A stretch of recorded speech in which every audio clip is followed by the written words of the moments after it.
All right, we're hoping for a truce here, and stocks are showing it. 30 minutes until the start of trading. I'm Matt Miller. And I'm Katie Greifeld. Bloomberg Open Interest starts right now.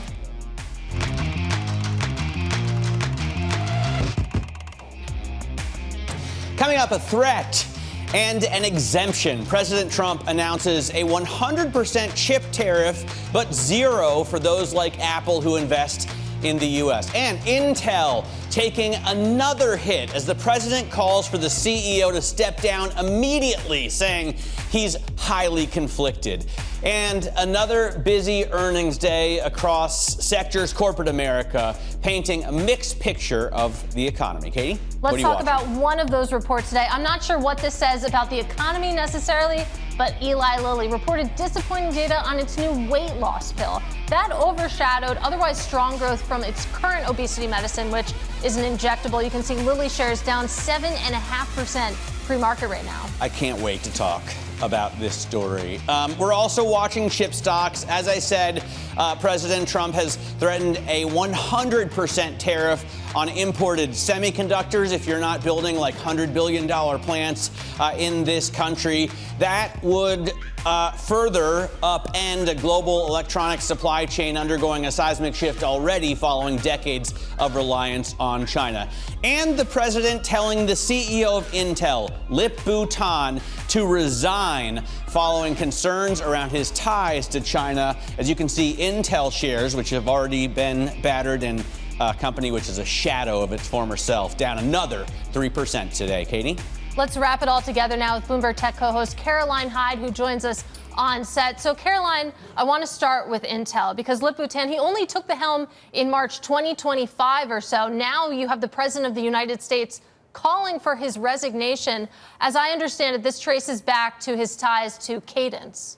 His ties to Cadence, but also his ties to Chinese semiconductor giants. He was on the board of SMIC, which is one of the #1 chip producers over in China previously, and his venture capital firm that he founded has made plenty of investments in Chinese companies and Chinese-related companies and Asian companies writ large. He's born in Malaysia. Look, none of this is a surprise. There was much reporting done on his ties to China when he did become what many would say a surprising savior of Intel. But Trump today really highlighting this, saying, look, he's highly conflicted. This is after Republican Senator Tom Cotton yesterday asked the chairman of Intel's board to answer questions about Lip-Bu Tan's ties to China more broadly. Now, I will add, Intel responded to that letter from Tom Cotton saying Intel and Mr. Tan are deeply committed to the national security of the United States and the integrity of our role in the U.S. defense ecosystem, because this is what Republican Cotton had been pointing to, the $8 billion of money coming from the U.S. government, coming from the CHIPS Act, to basically build manufacturing here in the U.S. that would supply the U.S. government and armed forces.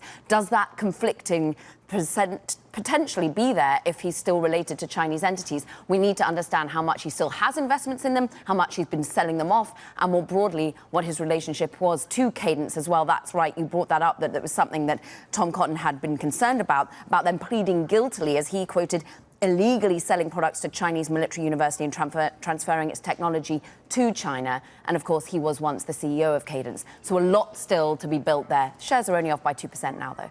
I was listening to President Trump yesterday and was surprised when he said he was going to put a 100% tariff on chips. You know, he's come out with these big numbers before. He said that when talking about India previously, and now it's only 50%.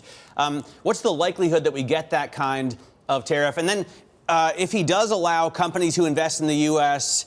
a carve-out, who else is going to get it besides Apple? Well, thus far, we understand Samsung's got a carve-out. We understand TSMC has got a carve-out. So Korea is saying that SK Hynix has a carve-out. All these whopping big technology companies have sort of front-run this. Think about how much TSMC has been building manufacturing in Arizona, how much they've been flying out to Mar-a-Lago and to meet President Trump to commit yet more and more capital into the United States to ensure that, rather like a Swiss cheese, you have all these holes peeled out of what would be a blanket 100% tariff. But the questions still roll. How much Apple, for example, yes, it gets a carve-out on its phones because they've committed yet another $100 billion in US manufacturing. But what of those iPhones that are still being made in India and the ongoing tariff concerns there? What of all these smaller other companies, international Asian giants? Remember, most companies don't actually manufacture their own chips. They manufacture them with TSMC, but others in Asia. And what about all the products that cars that I know you so love, Matt, auto industry, they have all the semiconductors in. Are you going to tariff them? There's really no end to the questions here thus far, but it does look like some of the major tech companies in Asia have got a carve-out, and that's why the market reaction has really been pretty muted. I mean, if Samsung and TSMC get carve-outs, and they import almost all of the chips to the U.S., then we're all good.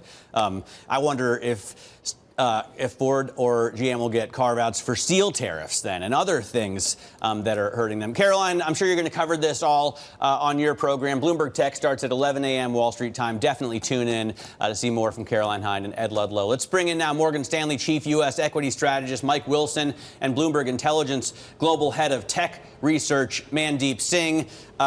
Mike, we'll start with you. So happy to have you as our guest co-host for the hour. What do you make of this announcement? As I said to Caroline, we've heard from the president before, 100% tariffs, and then we get a smaller number later. Do you really think we're going to get 100% on chip makers? Well, no. I mean, this is how we've laid it out. We've said this all along at 232. There'll be carve-outs. This is exactly what we're getting.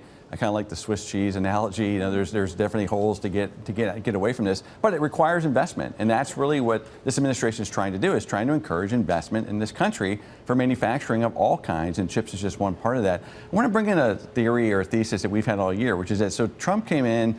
President came in this time as like a new CEO, right? He came in, he kitchen sinked the first quarter, did all the bad stuff, the kind of growth negative stuff, and then now he's doing the pro-growth things. And tariffs are kind of the same way to think about this, right? It's like a company that sets the bar, they set and then they beat and raise. So you set a low bar, so he's setting 100% tariffs. He can beat that pretty easily.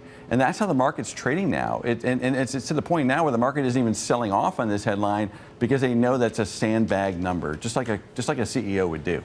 And Mandeep, I really want to get your perspective here, but I have to follow up on that because that's a nuanced interpretation of the market reaction to these tariff levels from where I'm sitting and from where others are sitting, judging by the notes that we're getting on Wall Street. It just seems like people are exhausted, that there's fatigue around the tariffs, and that's why maybe they're not really causing these big reactions to these headline numbers. Well, but there's one fact that you're missing in that, which is the earnings revision breadth, which has been the thesis of our bullish view since April, has gone straight up and to the right. So what is that all about? What that's about is that in April, basically companies and analysts discounted much higher tariffs.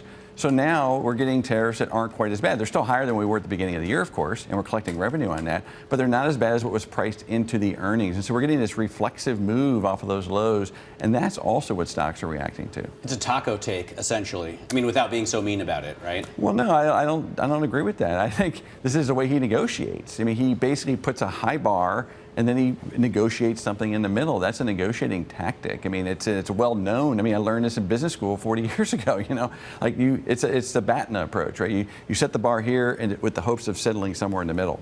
So that is the investor perspective. That is the market perspective. Let's talk about the corporate perspective. You see shares of some of the chip makers higher today, NVIDIA, AMD, for example, Intel in its own special world right now. I mean, how do the executives deal with this sort of approach that Mike Wilson is laying out here? I mean, look at Apple, right? Last night they had announced $600 billion in CapEx over the next 4 years.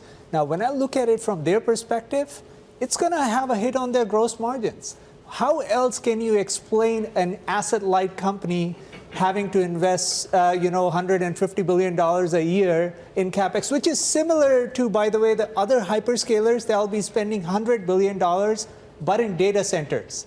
Whereas Apple is setting up these facilities, and they won't have any revenue growth to show, unlike, an Amazon, Microsoft, or Google, where they will have revenue growth from all the data center investments that they're making. So from that perspective, Apple has the ability to invest in data centers because they can vertically integrate like a Google, with their TPUs. Apple makes chips. They can make that sort of investment, which will have a much higher ROI than replicating what TSMC and Foxconn have done in China, Vietnam, and India.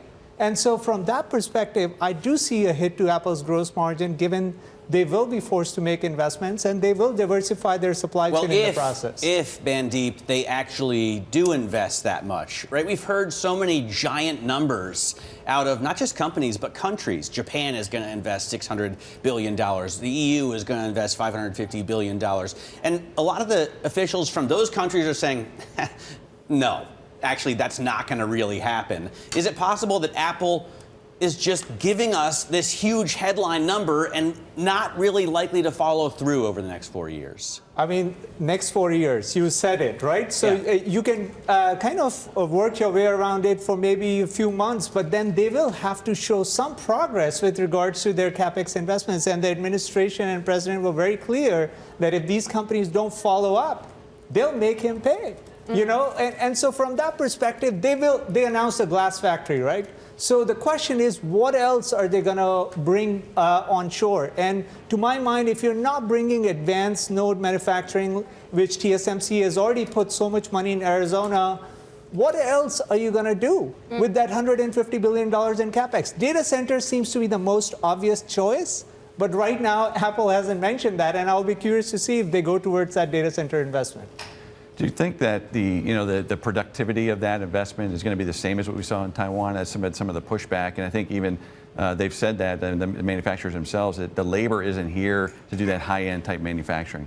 Yeah, I mean, so they're going to go at the supply chain level in terms of individual components. So glass was the easy one where they could partner with Corning. I expect them to do something similar with other components that go into a phone. And so that's where they're still going to rely on their existing suppliers.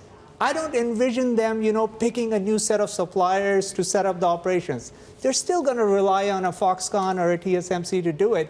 And so that's where I want to see what part is coming from TSMC's CapEx versus what part is coming from Apple's CapEx, because that $150 billion a year number is huge. And if it's not data center or power related, what is it going to? Because the supplier parts are not that big in terms of, the addressable market. Well, I am curious. I mean, reading these stories, thinking about these numbers and how just much spend that these companies are committing. Mike, do you think it ultimately matters whether or not they spend that amount over the next 4 years or so? You think about the example of Apple yesterday offering this olive branch to President Trump. The stock went up. You think about Intel today coming under criticism from President Trump, having a pretty bad morning. It seems like, when looking at companies, you also have to care about what their state of the relationship with President Trump and this administration is, and whether or not they happen to be in good graces at this moment. Well, let's just talk about where we're starting from, right? Which is that capital investment, domestic capital investment in this country has been on a downswing for the last 20 years, really since the last tech cycle. So, we got to jumpstart it, right? And that's what the tax bill is all about. That's what these deals are all about. Let's jumpstart this. Let's see where we can go, because right now there's no capital investment going into the United States. That's why we've lost so many jobs. That's why we've deindustrialized. I mean, wasn't that what the CHIPS Act was about? Sure, but this is part of that same idea, right? It began with President Trump's first term. This is not a new development. Now it's just going into kind of turbocharged mode. It's very disruptive, okay? But this administration has been very clear. We have to reindustrialize America, okay? That is the initiative. Whether you agree with it or not, that's where they're going. And we have 2.5, 3 more years of this before there's going to be a change in that.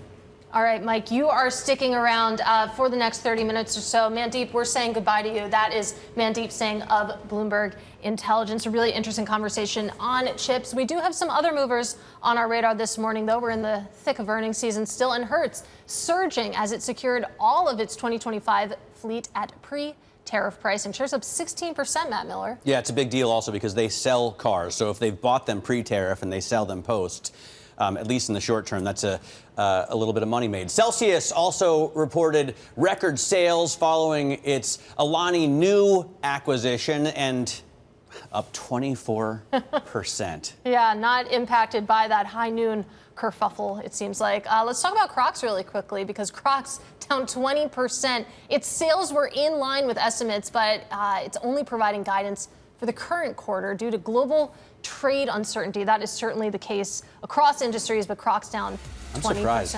Crocs seems to be like the airport footwear of choice these days. Yeah, I see a lot more of them than I used to, but who knows?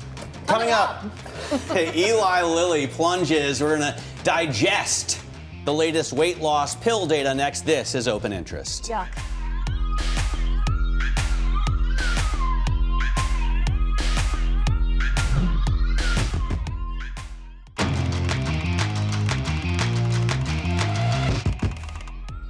Welcome back to Open Interest. We've got our eyes on Eli Lilly tumbling in the pre-market as disappointing data on its new weight loss pill overshadowed otherwise strong growth in its current obesity medicine.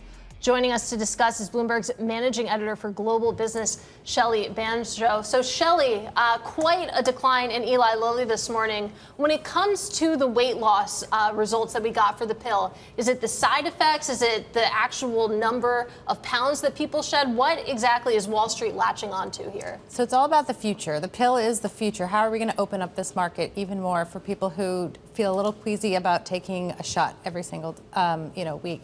And so the idea is, how big of an impact is this going to be? So it came in at the low end of what Wall Street was expecting. It didn't, completely blow things out of the water, but it was just on the low end. And so Wall Street's saying, you know what, maybe this isn't going to be as big of a deal as we had thought, at least at the beginning. In terms of weight loss, right? But when I heard this news, I was like, yes. Like 11% is exactly what I need to lose. And I don't want to lose 20% of my body mass. But I was also hoping that that meant the side effects would be somewhat lighter as well. And that's not the case, right? Right. The side effects are pretty much the same. You got about 10% of people dropped out of the study because of the side effects in general. So the same as the shots. So no worse than the shots, but no better than the shots either. So the pill might be easier to pop, but it still can hurt you, can mess with your life, your day-to-day life. Mike, you're in great shape. What do you think about this? What do you think about this GLP-1? I mean, you can't deny that Americans need something, and they're not going to start eating well and exercising for the most part. Yeah, well, I think it could be both, right? So I think this is a godsend. This drug as a pharmaceutical is great for folks who have diabetes and are just, chronically overweight. That's a great start. But I think it's a dangerous road to go down. And I think this is what RFK Jr. has said, the head of the HHS. I mean, he wants to have a balance, better diet, a little exercise. Let's work in the presidential medal again for fitness, right? Both mental and physical fitness. I mean, those are you got to do both. You can't just rely on a pill to solve all your problems. And so, but I think it's a great product. But that's you're saying from a consumer point of view. What about the business? What do you think about selling these drugs? And how does it affect the broader economy? Like we were talking about McDonald's yesterday, which the shares were up yesterday, but yeah. There's no doubt. I mean, that has played through. So that was obviously a story last year where you're seeing less consumption of all kinds of things, even alcohol, right? So this pharmaceutical does reduce consumption of a lot of items, and the market has priced in a lot of that. I don't think this is going away. It's a setback, perhaps. Okay, but it works. A lot of people have had a lot of success with this drug, and as you said, America needs help with this issue. So I think it's going to continue to probably be a growth area. There's going to be other alternatives. They're going to fix the side effects probably over time, and hopefully it doesn't have other side effects that are more debilitating. It's been really interesting watching this theme develop because it feels like investors are so focused on AI. That is the theme that dominates all the themes, but a lot of folks have latched on to that narrative around GLP-1s, what that could mean, and you're certainly seeing that being expressed. I do want to talk about healthcare broadly, though, because you take a look at the sector performance year to date, healthcare at the bottom of the pack, down about 5% year to date. This was one of the bull cases coming into 2025. The idea was that you were going to get maybe looser regulations similar to financials, and maybe you were going to see some consolidation. And it just feels like that hasn't played out. Well, I think what's going on is they're waiting. We're waiting for what the changes are going to be. So even in the first quarter, when defensive stocks really outperformed, healthcare did not. It lagged. And that tells me there's this cloud. And I think, going back to RFK Jr. again, he said that they're doing their data analysis now. They're going to roll out something in September. We're looking like late September, early October for what is the grand plan here, like what is going to happen. And let's not forget the insurance companies, right? The HMOs have been under major duress, okay? And that's how these companies get paid. So there's just a lot of noise right now in the space. We don't have answers yet. And just like with tariffs, we're going to get more information over the next 3 or 4 months. I think what we could see is regulations and things come out in September, and that's actually almost a sigh of relief for the group to start working again. Because there are great companies in this space that are growing. Okay, this is not a defensive sector that has no growth. There are avenues of growth in the healthcare space, and there are companies that have technologies to drive that growth. Yeah, I mean, this year to date, I mean, Novo Nordisk and United Health are not representative of the whole industry, right? So. Yeah, but Eli Lilly, that was the shining star. So to see that down year to date, it's going to be, once markets open, it's going to be even more dramatic. All right, Mike Wilson is sticking around. Shelley Banjo is going to keep us apprised of matters as we get more developments on this Lilly story. And let's get to some of the other movers on our radar right now. Airbnb issued a solid outlook despite warning that growth may not be sustainable. And Peloton. a massive buyback. Yeah. Did Airbnb not come out with like a $6 billion buyback last night? If they did, it did not help because shares are down more than 7% pre-market. I want to talk about Peloton, though. We were just talking about exercise, and Peloton projected a sales decline for the current quarter and will cut jobs to reduce costs. Shares up 3.8%. Maybe people like that cost discipline. I will say that I just bought a Peloton, so. Too much Ozempic. Too much Ozempic. I'm down for some Krispy Kremes, although the sales disappointed maybe because of Ozempic as demand fell in the U.S., Europe, and Australia. That was the theme anyway, but they are just delicious. Do you not enjoy a Krispy Kreme donut? Our office is right across the street. It's dangerous. Nice. All right, we'll be back with more. This is Open Interest.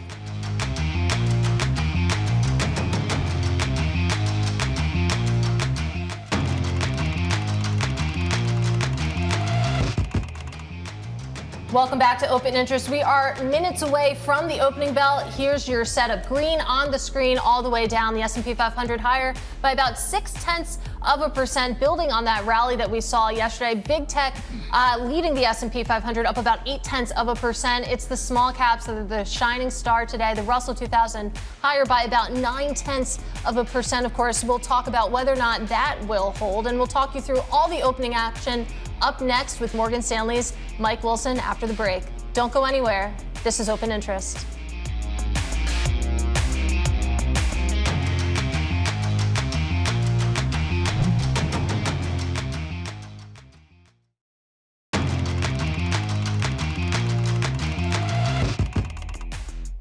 Just moments away from the start of trading. This is Bloomberg Open Interest.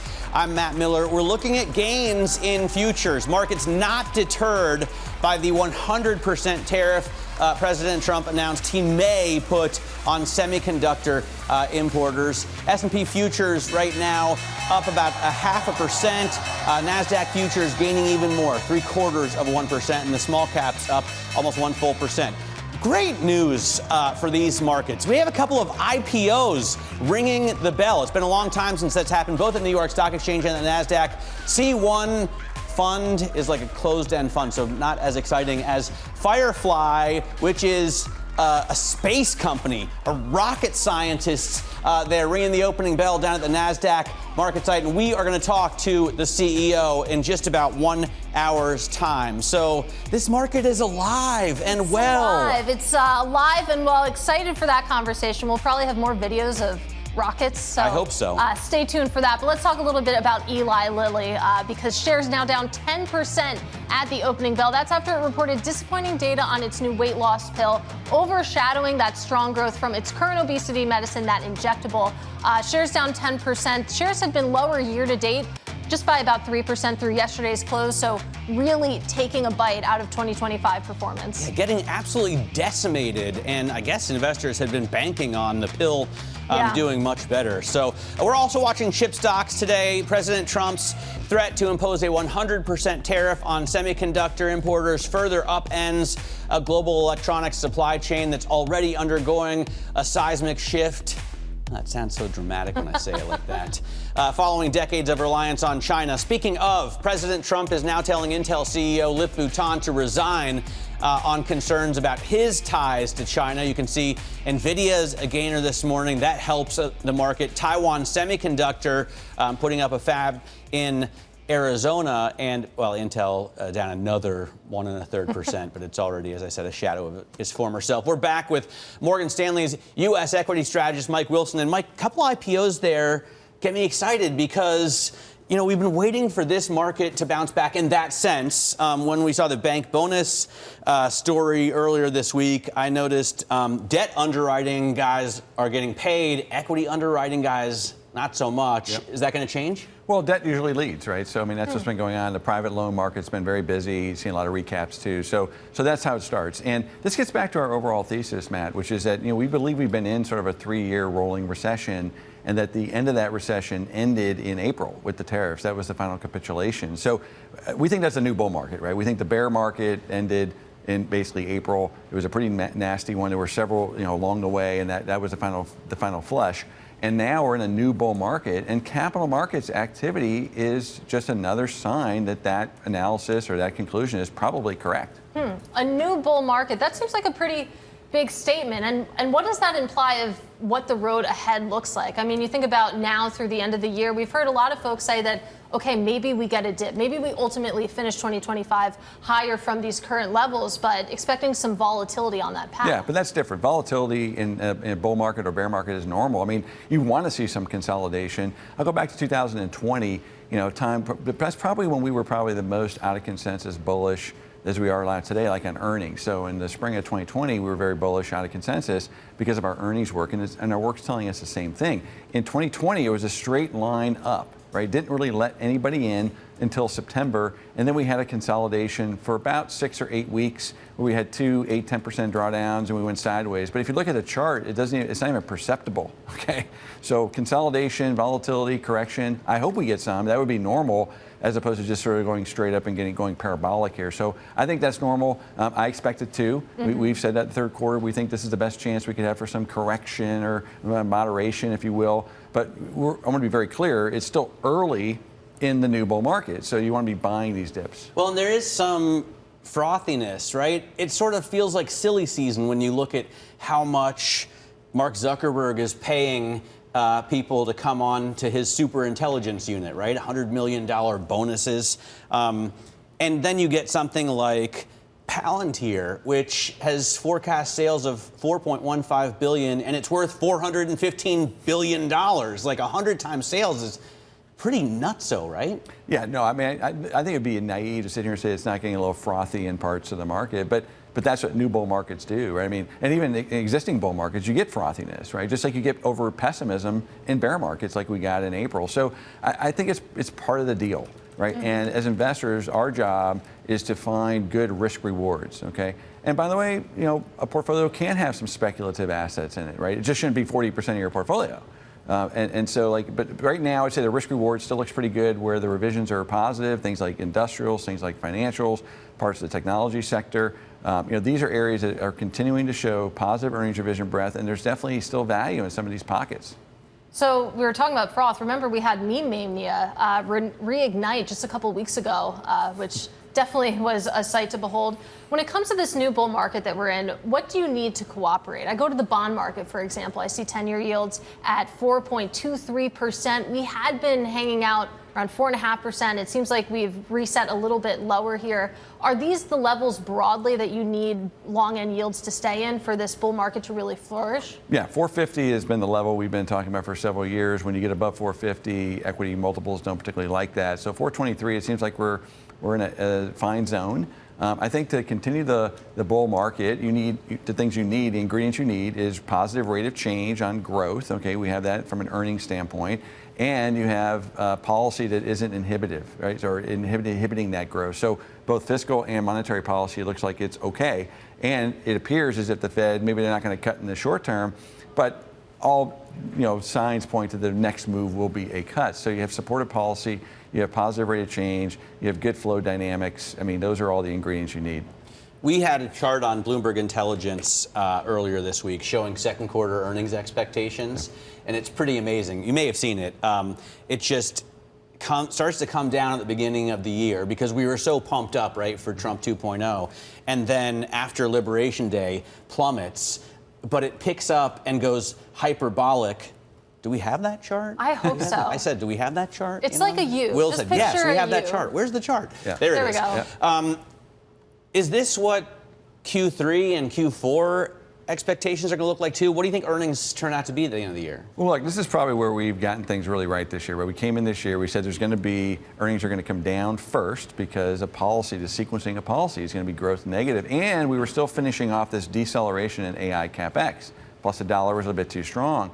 And everything sort of bottomed in that April timeframe at the same time, whether it was AI CapEx, the sort of burden from tariffs and the pressure that it was having on revisions, the dollar was weakening at that point. So that's what's driving that. And let's not forget that companies were lowering the bar. That's what they do. Just like I talked about President Trump with the tariffs, right? He's setting the bar and then he beats the bar. Well, companies do the same thing. So that pattern is normal, is a little more extreme this time because of the dip we saw in April.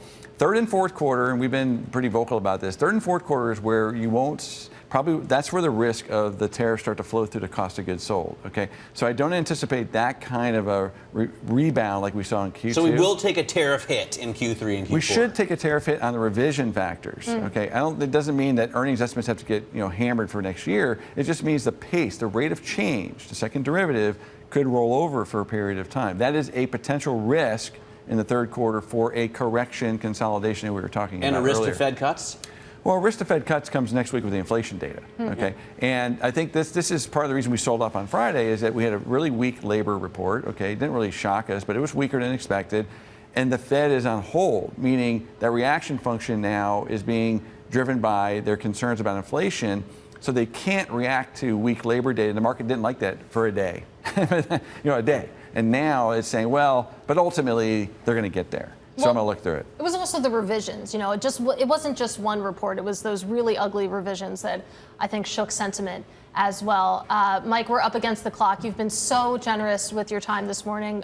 Great time speaking with you. That is Mike Wilson of Morgan Stanley. Let's get a quick check on this market. We're just about 9 minutes into the session on the S&P 500. You can see breath is booming in a good way. You have more than 400 names in the green right now. 420 for a moment, and you have fewer than 100 in the red. Take a look at what's leading. This is why we're higher right now. Apple, Nvidia, Broadcom, Amazon, AMD. Those are your biggest contributors on a points basis to this rally, dragging the S&P 500 higher by about 0.6%. Then take a look at the downside. You have Eli Lilly, no surprise there. It's down 13%, taking 9 points off the S&P 500. Fortinet, I know you've been following that one, Matt Miller. Maybe we'll mention that because it's down 25% right now.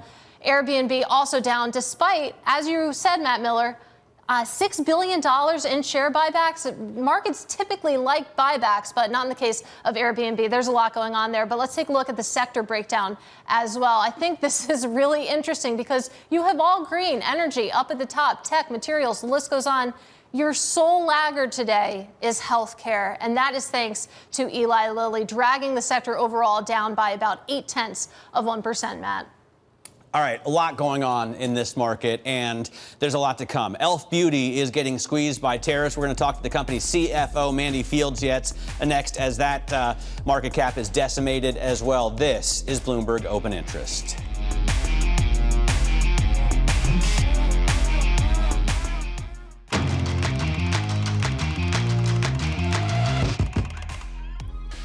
Time now for our top calls. Some of the analyst action in focus this morning. And first up, Campbell's getting downgraded over at Piper Sandler. The analyst citing snack pressures and higher EU tariffs on the sauces. Next up, we have Caterpillar getting cut to a sell over at Citi. The industrial giant reported disappointing second quarter earnings, and Citi says that the quarter was mixed, but notes the negatives outweigh the positive. Shares down about 1%. And finally, Fortinet is getting a raft of downgrades on Wall Street after the software company gave a disappointing update to its firewall refresh cycle. Morgan Stanley downgraded the company to reflect the, quote, reset of expectations. The analyst also citing reduced confidence in the management team. You can see shares getting reset in a big way right now, down about 25%. Now, we also want to talk about e.l.f. Beauty slipping this morning after reporting a decline in profits thanks to new tariffs on Chinese imports. The cosmetics giant is also declining to give an outlook for fiscal 2026, citing tariff uncertainty. Now, these results, they put a pause on what's been a rapid multi-year growth run for e.l.f. And here with more details is e.l.f. Beauty CFO Mandy Fields. And Mandy, this is interesting because we saw a lot of companies pull their guidance back in the last reporting season, only to reinstate this season. You're taking a different route here, actually declining to give 2026 guidance. What more clarity do you need on tariffs at this point to have confidence in saying these are the numbers for next year? Yeah, well, thanks so much for having me, Katie. From a tariff perspective, there still remains a number of outcomes on the tariff front. And until we have more certainty there, we're not issuing guidance. But what we did do this time around is give more perspective on what we expect for the first half of the year, since we do have better visibility to that. Our first half of the year ends in the September quarter. And what we said is that we expect our net sales to be better than what we delivered in Q1. We're going to have the addition of Rhode in those numbers as well. And we expect our adjusted EBITDA margins to be about 20%, which I think is pretty solid given the tariff headwinds that we're facing. Those adjusted EBITDA margins would only be down about 300 basis points on a year-over-year basis. Well, I'm glad you brought up Rhode and that acquisition, because one of the questions that analysts seem to have was how much is organic growth versus just the acquisition of Rhode? Right. And in the first quarter, I'm proud to say that we just delivered our 26th consecutive quarter of net sales growth and market share growth. We're really the only beauty company to be able to deliver 26 consecutive quarters of market share growth. So very proud of that. And that is all led by our existing portfolio. Rhode will not contribute to our results until August. We just closed on that acquisition on August 5th. And so they will now be a contributor to our growth. But the growth that we've seen has really been driven by e.l.f. Beauty and our existing portfolio of brands. That's great answer, considering the fact that analysts were worried this was all due to Rhode. What does organic growth look like to you? I mean, obviously with Rhode, it's going to be great compared to last year, but organically, will you continue to grow, and can you put maybe a percentage number on it? Yeah, we continue to believe that we're going to pick up market share as we move forward, as we have done for these last 26 quarters. And over the longer term, what we see for e.l.f. Beauty is an opportunity to more than double our sales, whether that be through cosmetics, skincare, or the growth that we see from an international standpoint. And so over the coming years, we do believe that we will be double the size of where we are today. And I think Rhode just helps to accelerate that. Yeah, looking forward to watching that evolve. I do want to talk a little bit about the pipeline here, what you're working on right now. What new products are coming, and are there any timelines that you can give us? Sure. We're really excited about our skin tint that we just launched. That is SPF mineral sunscreen multi-benefit skin tint, and we've been working on that one for quite some time, and it's incredible. If you saw our earnings call yesterday, one of the beauty influencers out there, Michaela, called it one of the best products that she thinks e.l.f. has ever launched. And so you can get that now. It's $18 versus a prestige item at $48. So really still speaking to our value proposition. In fact, our value proposition is super important in this environment, and 75% of our portfolio is at $10 or less, which really speaks to consumers. Can I ask about financing? Because it's on the Bloomberg terminal, when I hit DDIS to see what kind of debt you have out, I'm used to seeing a lot more here. You've got very little in terms of debt, really just loan that I can see here. And weighted average cost of capital at 12.8% WACC on the Bloomberg terminal is a little higher than I'd normally see for a company your size, but on the debt side, it's nothing. So are you going to issue bonds? Yeah, so from a leverage standpoint, we're very pleased with how we're positioned. Even with the acquisition of Rhode, on a net leverage basis to our adjusted EBITDA, we're still only going to be about 2 times levered. And so very much manageable. You know, I've been in companies where we have a lot more debt load, but, you know, I don't want to put us in that position here at e.l.f. And so we're going to be mindful of how we borrow. We've done that very responsibly over the years and feel great about both our leverage position and our cash flow. All right, very cool. Great to get some time with you, Mandy. Thanks so much. e.l.f. Beauty Chief Financial Officer Mandy Fields, their eyes, lips, and face. Coming up, Eli Lilly, that is, plunges. We're going to dig into the latest weight loss pill data next. See if we can't digest it. This is Bloomberg Open Interest.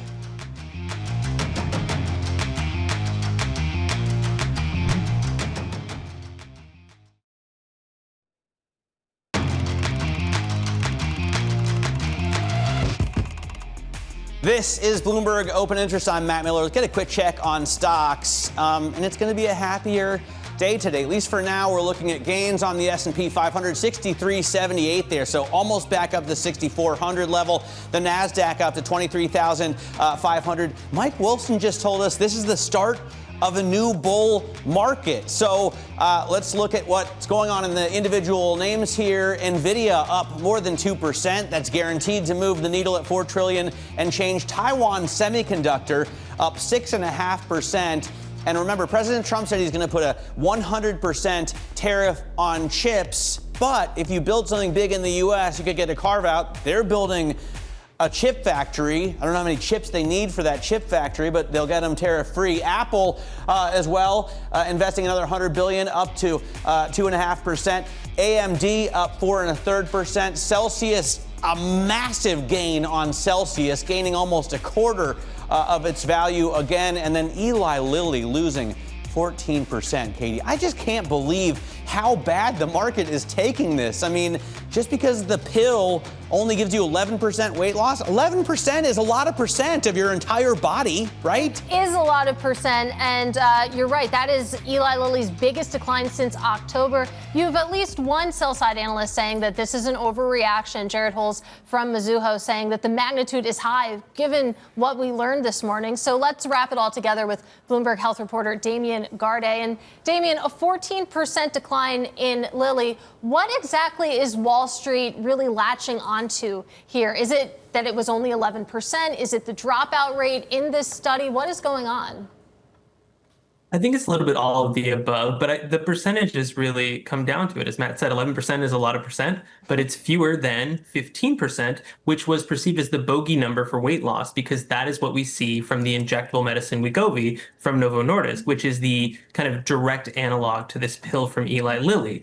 Compounding that is the issue that the side effect profile was a little tougher, maybe than analysts wanted to see, with the gastrointestinal side effects that we know come with this class of medicines of GLP-1 drugs. But it's difficult to kind of frame the reaction in context with the data itself. As Lilly said on the call this morning, these minute single-digit differences in weight loss from a clinical trial, these are not the kind of things that move the needle with doctors and patients who are looking for something more convenient than a weekly injection and might choose Lilly's what would be a daily pill. Now, it remains to be seen. Obviously, this drug needs to win FDA approval and launch on the market, et cetera. But I wonder whether this reaction is something we look back on with a bit of a raised eyebrow this morning. Well, it's not just the pill form that people want. I think fewer side effects is something that a lot of people are waiting for, right? A smaller dose is, at least according to my Instagram feed, very popular. Everyone's talking about microdosing these things, right? So 11% is probably good for most people, but you want to make sure that you don't have any of the side effects and hope to find out that there aren't more side effects that we don't know about. Yeah, that's true. I mean, so the home run would have been that this medicine matches Wegovy with respect to weight loss, but also comes through with an improved side effect profile, specifically on those gastrointestinal ones. That plainly didn't happen. I think there's a reasonable question as to whether the home run Wall Street envisioned for this was ever realistic to begin with. But to your point on kind of the long-term viability of lower dose medicines, Lilly is testing a multitude of doses here. They have a study we'll learn about in the future that uses this pill as a sort of maintenance product for people who've already lost a substantial amount of weight on an injectable, but simply need something a little more tolerable at a lower dose to keep the weight off. So the future of this product is by all means unwritten. The multi-billion-dollar revenue targets ascribed to it for 2030 seem to be coming down, at least in the eyes of analysts and obviously in the eyes of the market. But I think there's an argument that maybe those were a little overheated to begin with. Damien, awesome to get some time with you. Thanks very much for filling us in. Bloomberg's health reporter Damien Garde talking to us about the Eli Lilly results. Coming up in the next hour, Katrina Dudley sees a reversal in market trends as valuations raise concerns. And we'll talk to the CEO of Firefly after their trading debut.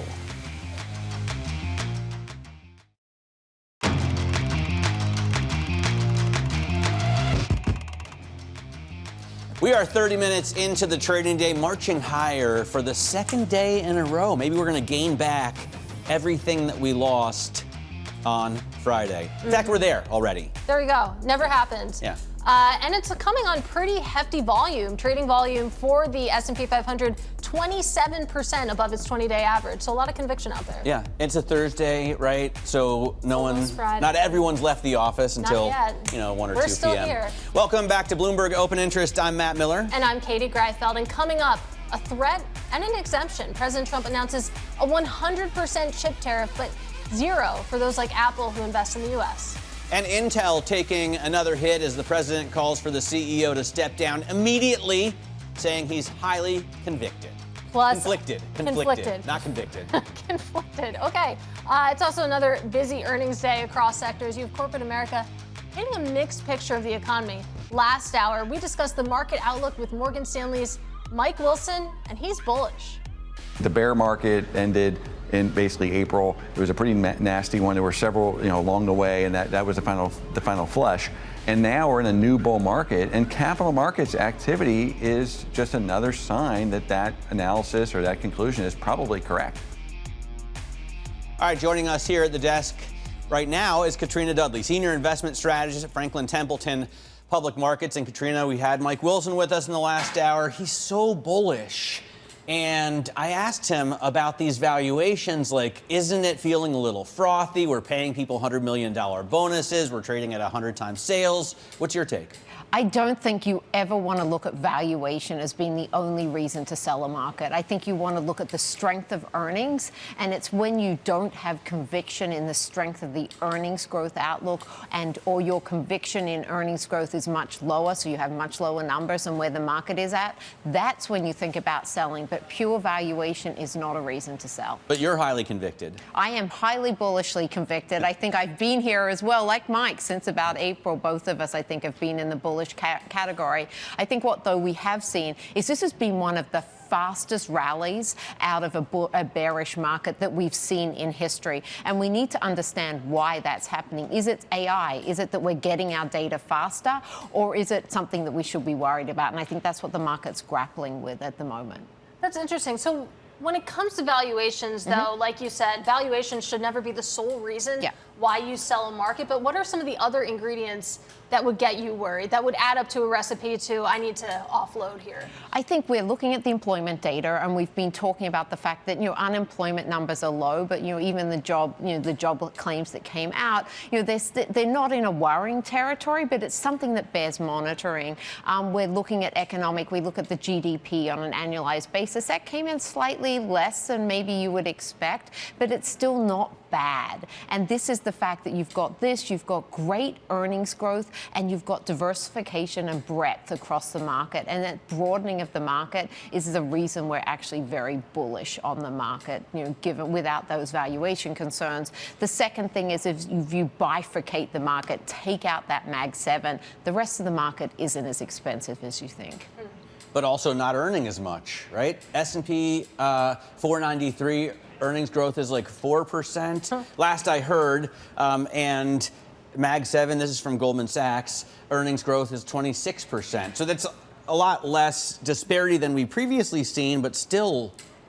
Yeah, but I think in terms of an earnings growth percentage, you have to look what the baseline is, because, if you've got a 1 penny of earnings and you go up to 2, I got 100% growth. So that's the first thing. The second thing, let's look at the Mag 7. They haven't all been magnificent this year. We have had some of these names that have underperformed. So you can't just now go to the Magnificent 7 and think about hiding out there. Finally, you are looking at an averaging effect here. You're talking about a 4% over 493 stocks. There are so many pockets of stocks and sectors where they've got good, strong earnings growth. You've got, reasonable valuations. I'm not talking dirt cheap, as we saw back in April, but I'm talking about good, reasonable valuations, and that's where we think you need to go.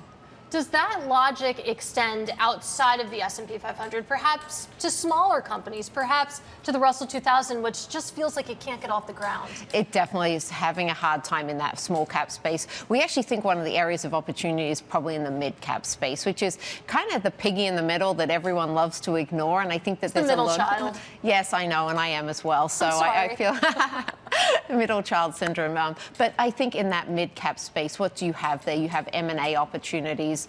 You have a lot of things like consolidation, be it people are talking about consolidation of cybersecurity platforms down to 3 solid platforms, for example. I think that you will continue to see that, and I do think that the mid-caps will be the sweet spot. Either on the smaller end of mid-caps, they're going to get acquired, or the upper end, they actually will be the acquirer. Well, and when we get rate cuts, if we get rate cuts, when we get rate cuts, that's great for these companies, both small and mid, right? Yeah, so the market's probably now at 90% in the September meeting. They're looking for another, say, 2 to 3, so 2.5 cuts between now and year end. Next year, we're looking at the same type of 2 to 3 cuts. We think that that's probably a little too much. We're not quite in the bearish economic camp. That's what's driving our expectation that we won't see as much. You've got Chairman Powell, obviously, very focused on economic data, and we do think that his successor will have that same data focus, which is what gives us the confidence that maybe we won't see so many cuts as the market's expecting. Do you need rate cuts, though? You think about the conviction that you were talking about, and you think about the state of this economy right now and where the 10-year is out on the long end. Do you need rate cuts? I think rate cuts are like a small amount of sprinkle on a pretty nice, setup that we're looking at. So I think that they're helpful to the market, but not necessary. I do think, though, if we don't get the one in September, the market will sell off on that news. Yeah, it seems like that's pretty baked into the consensus. So exactly. We'll see. We do have CPI next week, so that'll be fun to watch. Katrina Dudley, always great to see you. That is Katrina Dudley of Franklin Templeton. Meanwhile, let's get a look at some of the single stocks moving this hour. We'll do that with Bloomberg cross-asset reporter Emily Griffeo. Emily, what's going on? Hey, Katie, good morning. I'm watching shares of Intel right now as Trump calls for the newly appointed CEO Lip-Bu Tan to resign immediately. Trump said in a Truth Social post that the CEO was, quote, highly conflicted, without elaborating much further. This does, though, come a day after Republican Senator Tom Cotton said he had written to Intel questioning ties between the CEO Tan and Chinese firms. Those shares are down about 2% right now. I'm also watching shares of Warner Brothers really moving around this morning. It had opened up about 3%, now down 7%. This, of course, is the parent company of both HBO and CNN. They did swing to a profit in the second quarter, boosted by a string of successes at the box office, including a Minecraft movie, horror movie Sinners, and Final Destination Bloodlines. Can't say I've seen any of these movies, but other people did. Revenue in that studios unit did rise 55%, and that did beat estimates. But the television networks unit did see sales drop, driven by a decrease in paying TV subscribers and a drop in advertising revenue. So that really weighing on the shares. Another stock dropping pretty steadily this morning, Eli Lilly, seeing its worst drop since February 2024 after the drug maker gave data from a late-stage trial of its new weight loss pill that fell short of Wall Street expectations. Everyone really focusing here on moving from the weight loss shot to the pill, but it's not working out so well for Eli Lilly right now. And the results really coming in contrast here with their earnings. The stock did actually boost revenue and adjusted profit for forecast for the full year. But of course, that coming in line with these other results from the weight loss trial. There are still some bulls out there. Citi, they still have a buy on Eli Lilly. They said that the second quarter was a solid print, and they're actually buyers on the weakness here, Katie. All right, Emily Griffeo, they're running us through some of the individual movers that we're watching. Still ahead, spacecraft maker Firefly makes its trading debut today. We're going to speak with the CEO, Jason Kim. This is Open Interest.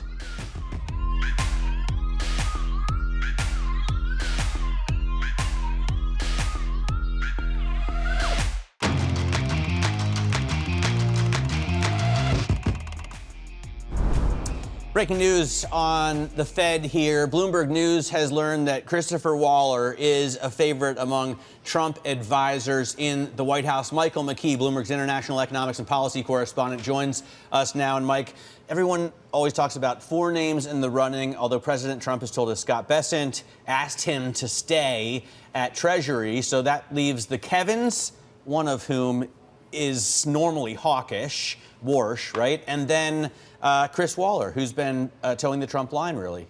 Waller has always been seen as sort of the insurance policy for the president because he's already on the board and he is already confirmed. He would have to undergo another confirmation process to become chair, but it is likely, very likely, that he would be approved quite easily, and it would solve the president's problem of whether or not the current chairman, Jay Powell, leaves when his term as chair is up. Our Saleha Mohsen reporting that the Treasury Department seems to be favoring at this point Chris Waller for the job because the president and his staff also like the idea that Waller is able to decide on monetary policy based on forecasting rather than just looking at older data. Waller, of course, was the first to suggest that perhaps the Fed should have cut rates in July, making the argument that the economy seemed to be slowing down and that the labor market was showing cracks, which is a conclusion that was basically underscored last Friday when we got the jobs report. All right, we are going to talk to Rob Kaplan in just a moment, former president of Dallas Fed, now at Goldman Sachs. What would you ask Mr. Kaplan? Well, I think you have to ask how he thinks that Waller would affect the Fed. Now, I suspect that it wouldn't have much of an effect since Waller has already been part of all of the debates. He was one of the people, he basically made his reputation on the Fed by arguing that we could fill the unfilled jobs that we saw after the pandemic through the number of people who were looking for work rather than watching inflation go up. He had a big public spat with Larry Summers about that, and Waller turned out to be correct. And now it appears that maybe he was a little more correct about the situation with the labor market now. So it doesn't, let me put it this way, Matt. Waller has been a hawk and Waller has been a dove, depending on how the economy has been running. And I think that this would not change. He would be looking at the way the economy is performing. He would not be an automatic vote for a rate cut just because Donald Trump wanted it, although right now he too is making the case that we should cut rates. All right, Michael McKee, thanks very much. Bloomberg's Mike McKee talking to us about this breaking story. Bloomberg News has learned that the president's advisors are leaning heavily towards Chris Waller for the Fed head. As I mentioned, just a few minutes, we're going to talk to former Dallas Fed President Rob Kaplan. That's an interview you don't want to miss. But up next, spacecraft maker Firefly goes public, and another win for Texas. The CEO, Jason Kim, joins us next. This is Open Interest.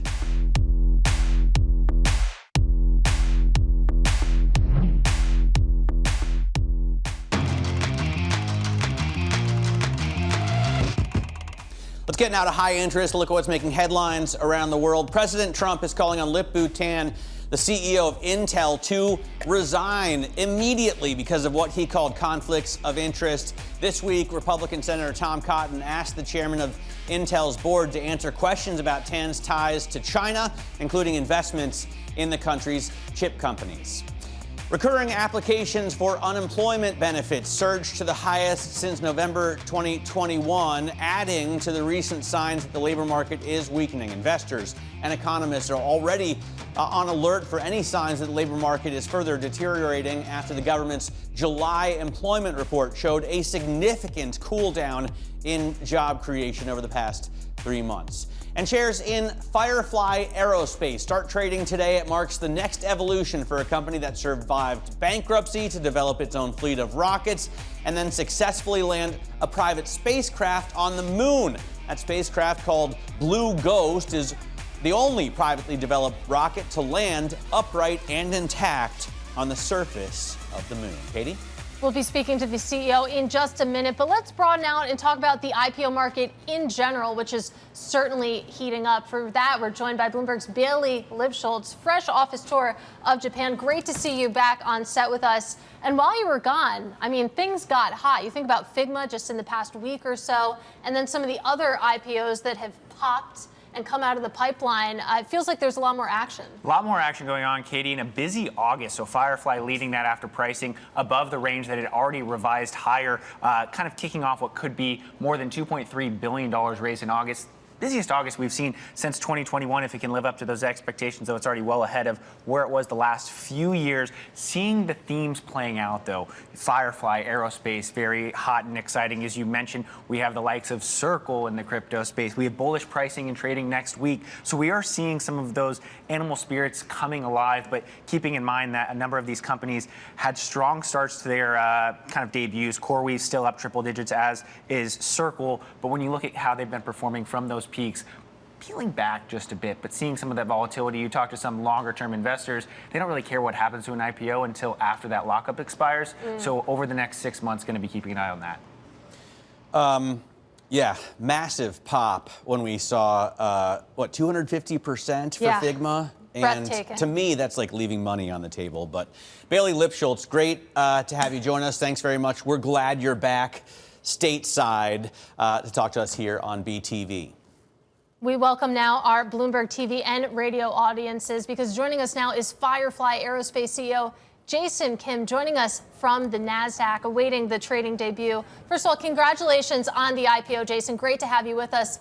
Talk to us first about why now. We were just talking about this heating up that we're seeing in the IPO market. You're seeing more companies actually come out of the pipeline after what's been a pretty quiet couple of years. Why did you pick this particular moment? Well, it was always part of our strategy. I mean, if you look at what we've been doing, we got orbital flight heritage on our Alpha rocket on our second launch, and we landed on the moon just in March of this year. That's something that's really hard. Space is hard, but landing on the moon is even harder.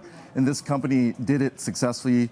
And then if you look at what we're doing, we have a production line of Alpha rockets, and we're building our Eclipse reusable 16-ton rocket, as well as lunar landers annually, and we're building Electra spacecraft to serve, the Golden Dome customer, space exploration, as well as commercial tech.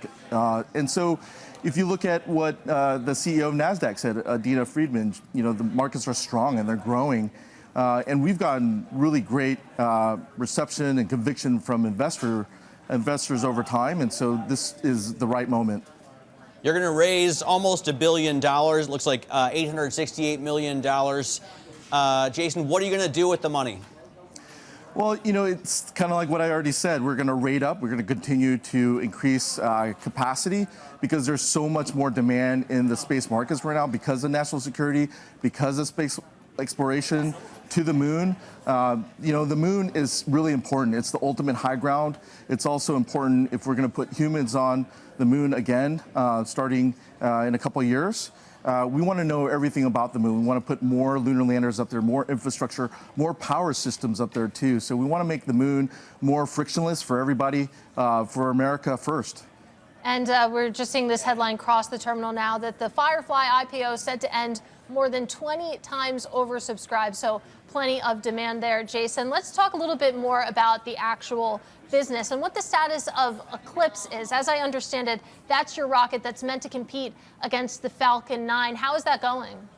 Well, we see the Falcon 9 as very complementary. That's looking at the heavy and super heavy market, and a lot of that is going towards good use to launch Starlinks. But the rest of the world needs launch capacity, and in 2027 it's going to be really scarce. And so that's why our target of launching our first Eclipse in the fourth quarter of 2026 is perfect timing, because we'll be able to provide more supply of medium launch for national security space launch program customers, as well as the commercial customers.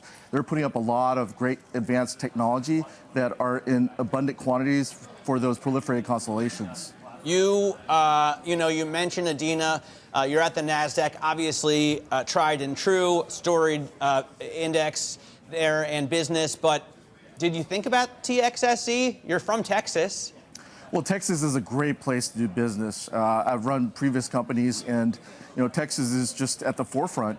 They have the Texas Space Commission, and we received an $8.2 million grant in 2025, and we're going to use that to expand our production line of concurrent builds of our Blue Ghost lunar landers. As you know, as of last Tuesday, NASA awarded us our fourth Blue Ghost lunar lander for $178 million, and we're just proud of the team. We're going to kick that program off next week, and we're hiring a lot of great talent. So if there's people that want to come and do bold missions and do more of what they want to do, Firefly is the place to do that. All right, appreciate the update there on that contract too. I want to talk a little bit about the Alpha rocket as well. When you think about your long-term strategy, where does Alpha fit in? How important is that? Alpha is so important because it's the only one-ton to space, rocket in the market with orbital flight heritage. We're rating up right now because there's so much more demand than there is supply, and so we want to be able to address that demand. So there's demand in the tactically responsive space market from the Space Force. They want to keep ahead of the threats, and we did that with our Victus Nox mission in 2023.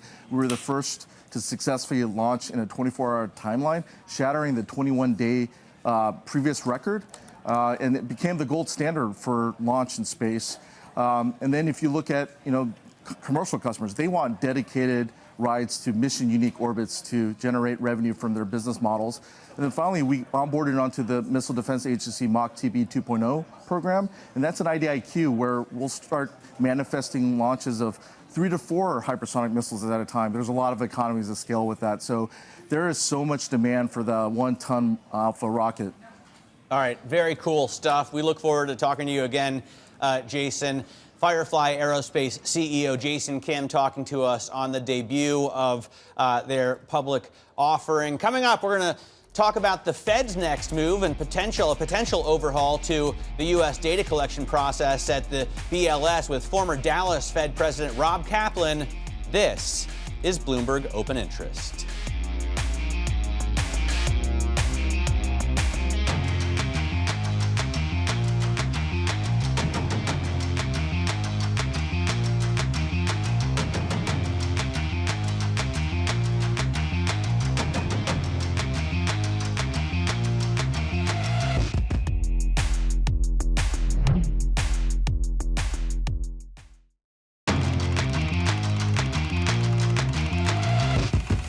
This is concerning. 35,000 jobs per month over the last 3 months ending in July. The unemployment rate is still a good indicator of slack in the system, but we have to look at the panoply of them, and we have to keep a close eye on these.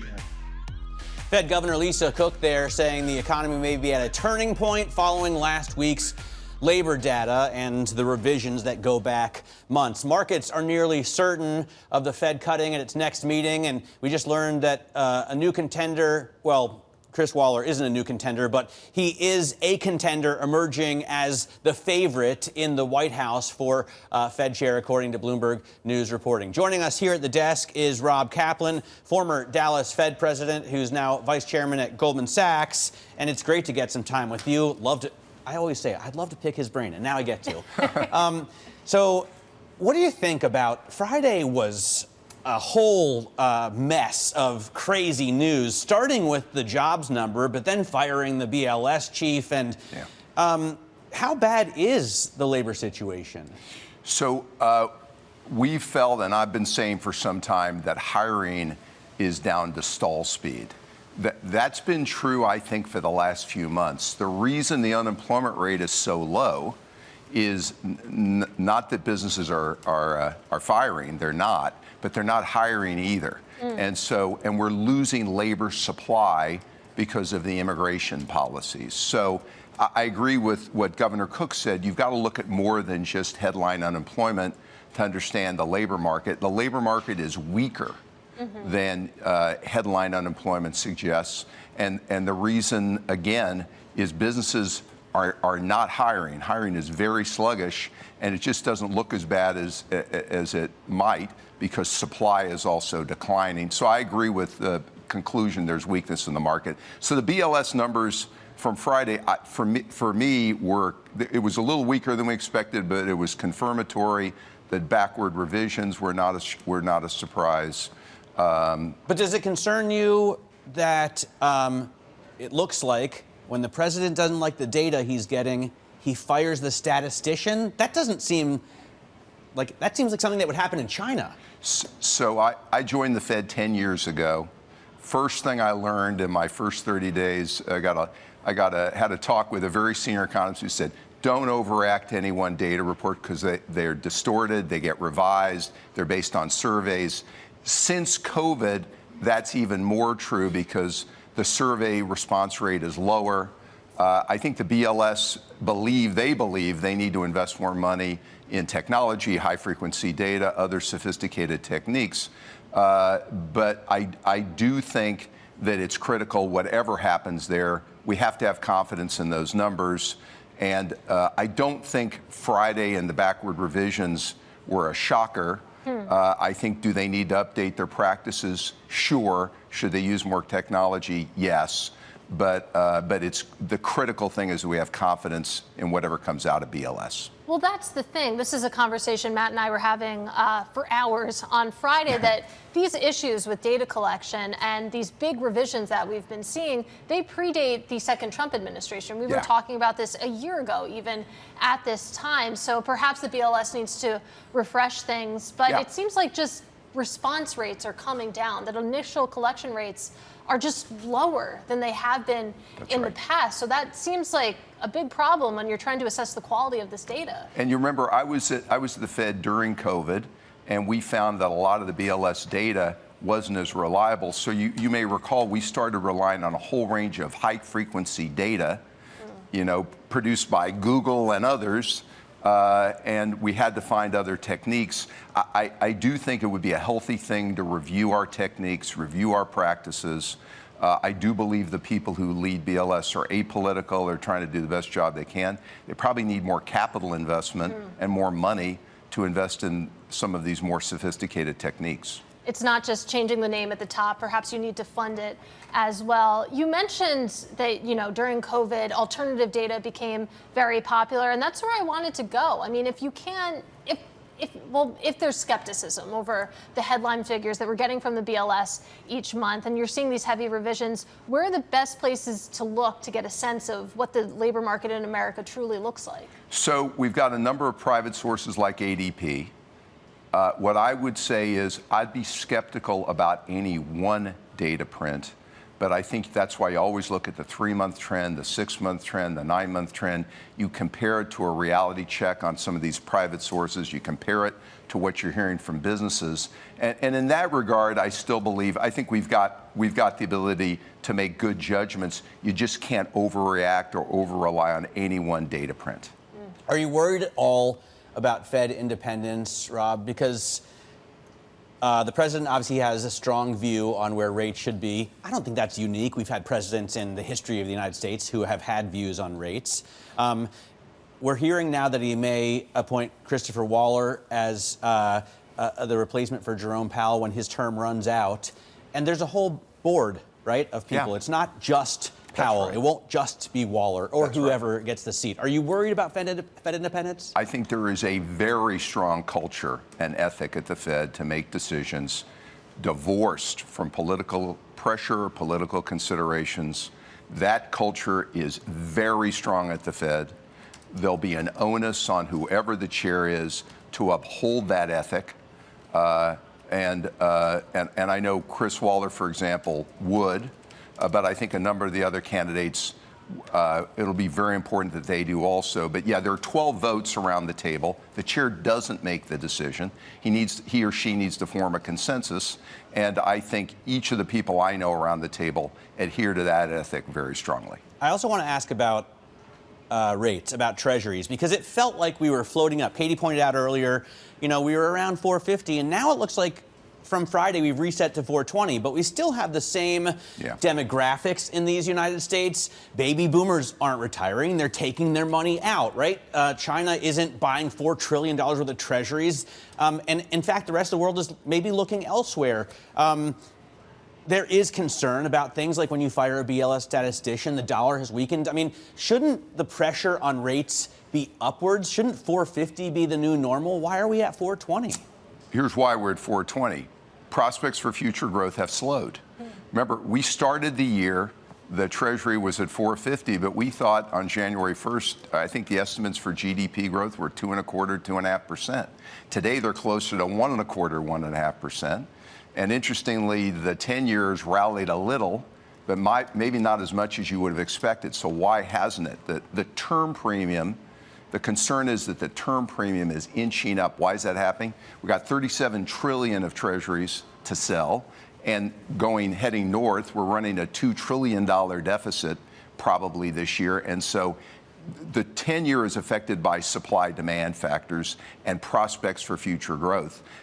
Normally, if I told you GDP expectations were declining this much, you might have expected a bigger rally in the 10-year than what we've seen.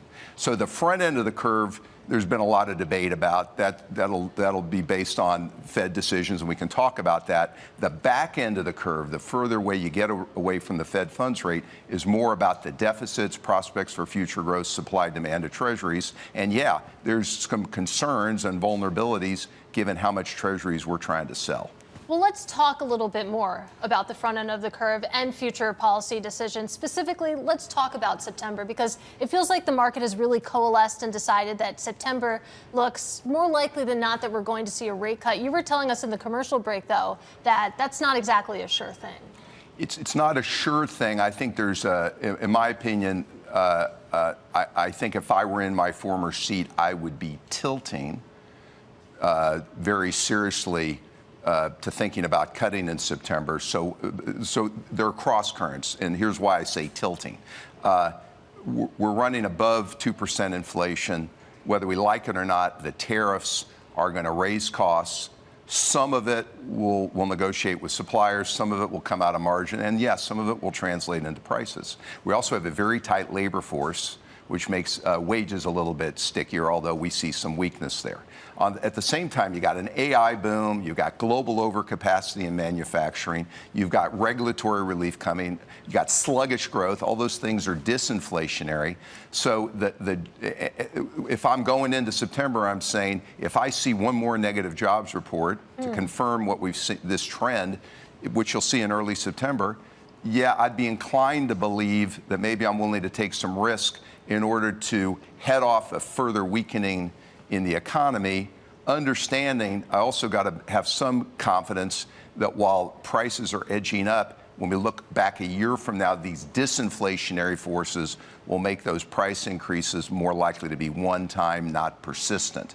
But that's the tension that they've been balancing. That tension, is it worse than you've seen in some time, the conflict of the Fed's dual mandates? It's been some time since we've been in a situation that we were at risk of not meeting our employment mandate and we were having above trend inflation. And so normally, okay, job market's strong, we can be tough on inflation. Now we've got an issue with both. And so this weakening, if it persists, it means I'm going to have to take more risk. And my guess is that will mean taking a serious look at cutting 25 basis points in September. But I would caution that doesn't mean we're starting a rate cutting cycle. After September, if we cut, you wipe the slate clean and take a fresh look at November, fresh look at December. Remember, we got tax incentives coming. We're still running a historically high deficit. We have accelerated depreciation coming. And so I think you'll shorten up your time frame, take it one meeting at a time. But for September, I'd be seriously thinking about cutting. All right, that is a good place to leave it. Hope to continue this conversation soon. Really enjoyed it. That is Goldman Sachs Vice Chairman Rob Kaplan. Let's check in on these equity markets. We're just over an hour into the session. You can see we still have green on the screen, but less so. The S&P 500 only higher by about 0.2%. We were looking at a gain of about 0.6% earlier. You're seeing that sort of coming through in big tech as well, with the NASDAQ 100 still up 0.6%. Let's take a look at some of the single stocks moving this hour. We'll check back in with Bloomberg cross-asset reporter Emily Griffeo. Hey, Katie, one of those stocks that I'm watching is Airbnb. That stock is down about 7% right now after the company warned that sales growth may moderate in the second half of the year. That forecast kind of overshadowed what were otherwise pretty solid reports for this company. Revenue and net income both beat, but the comps were tough for this quarter, and reservations by North American travelers proved to be a particularly large drag in the second quarter. For some green on the screen, though, check out shares of Celsius Holdings. This is an energy drink company, and it's hitting its highest level in over a year after second quarter sales really eclipsed expectations here. And it was largely due to the fact that the company recently acquired its rival, Alani Nu energy drink. So talk about a lucrative merger. Second quarter sales jumped 84% to a record $739.3 million. And about $300 million of that was all coming from Alani Nu. Take a look at what Truist analysts had had to say. They said in an earnings season full of disappointments, these results stand out. Finally, another stock really on the move today in a positive way. Duolingo, the language learning app. It's soaring about 30% right now. It was the biggest jump since 2022. They beat on revenue, up 41% year over year. They lifted their earnings forecast for the year. I feel like a couple weeks ago, everyone was pulling guidance or bringing back the forecast. We're not seeing that right now, at least in these results. Additionally, the company said it will be broadening offerings on its app beyond just language learning games. They're going to be acquiring Nextbeat, which is a music gaming startup. Katie and Matt. Music gaming. Yeah. Yeah. Like Guitar Hero? I'm not exactly sure, but they're incorporating guitar, they're incorporating voice. There were a lot of music buzzwords in this earnings release. There you go. And I mean, it worked because the shares are soaring. To your point, Emily, that is Emily Greifeld. Boy, it is just an earnings palooza. And coming up, we're going to talk with SharkNinja, posting a strong quarter and lifting its outlook. We'll speak to the CEO up next. This is Open Interest.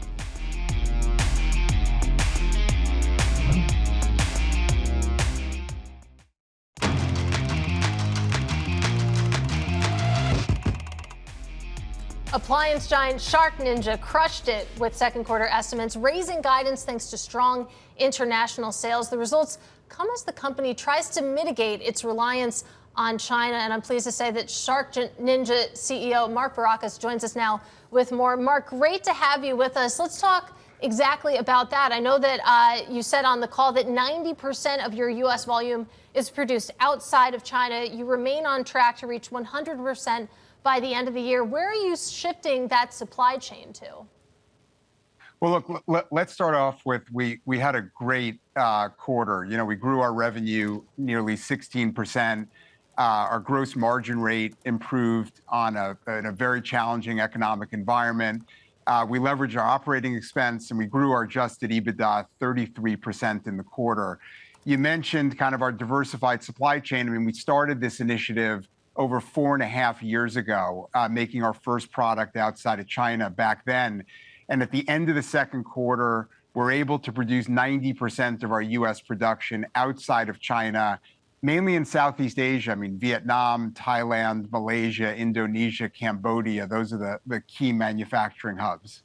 Well, that's the thing, Mark. It kind of feels like whack-a-mole sometimes that, okay, you've shifted outside of China, but those companies or countries rather that you just mentioned in Southeast Asia, they are not immune from what we're seeing on the trade front. So how do you begin to think about that, to navigate that when you're trying to make these supply chain decisions? Well, look, I think we are starting to get a little bit more clarity around, the trade landscape. I mean, I think China, is going to have elevated tariff levels. The tariffs came in around 19-20% in some of the countries that I mentioned. We've developed a very scaled, very high quality, fast turn, low cost supply chain. And as I said, in the quarter, we grew our gross margin rate. So we've done a whole lot of work on the buy side, looking at discounting, looking at strategically where we can increase average sell price, but always keeping the consumer in mind to make sure that we're delivering high-performing products with great quality at an extraordinary value to the consumer. What are your biggest new product wins so far this year? Matt, we came out with a whole bunch of fans this last quarter, and you might say, well, fans, I mean, they've been around for 100 years. I mean, who needs another fan? And, this is really, what SharkNinja is at its best, is trying to find what's the consumer problem. And for us, the consumer problem was how do we keep the consumer cool, whether they're at the beach, whether they're at Disney World, whether they're sleeping at night and they're a hot sleeper, or whether they're just a hot person overall. And we developed 2 new fans that we launched, the Shark Turbo Blade and the Shark Flex Breeze Go. Those products have a couple of 100 million impressions on social media, and it really drove a lot of growth for us in the second quarter. But it's quite broad-based. I mean, we're in 37 different product categories. We sell in 26 different countries around the world, and we've got a lot of great new products coming out for the balance of this year and into the holiday season. You know, it's been super hot, at least in the Northeast. And so. everybody's wearing fans. Yeah, you know? that's true. Like their headphones, but. Yeah, mostly children. I feel like I see children with handheld fans. But yeah. in any case, Mark, I do want to go back to where you're actually putting together these fans and all of your other products. You have quite a portfolio. I know that the Wall Street Journal has previously reported that you're looking for a place to build a factory in the U.S. Can you give us an update on where you might build it and what that timeline could look like? Well, look, timeline standpoint, it's a few years out. I mean, there isn't any manufacturing base in the U.S. today for our types of products. I mean, there isn't even a sub-supplier base for our kinds of products. So, you know, we've been doing some investigating over the last quarter, trying to identify which products in our assortment can be made in the United States. I mean, we've recently gotten into the cooler business. You know, we've made a product called the Ninja Frost Vault. We think that has the potential. There's some, you know, easier manufacturing products, you know, that we think could be applicable for us to manufacture in the U.S. And so, but it's a multi-year project, you know, as we think about, you know, how do we get the subcomponents for those products? How do we stand up the factories for those products? Who might we partner with to be able to do that? And I think over the course of the next few quarters, we'll have that, you know, much more detailed out.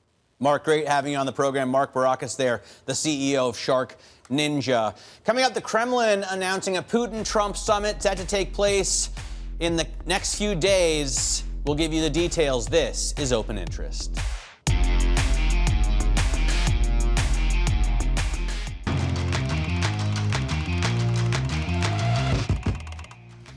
Kremlin announcing that President Trump and Russian President Vladimir Putin will meet within the next few days as the U.S. pushes to end the war in Ukraine. Joining us now is Bloomberg's Washington correspondent Tyler Kendall from the White House. And Tyler, I guess I can't overstate what a big deal this would be.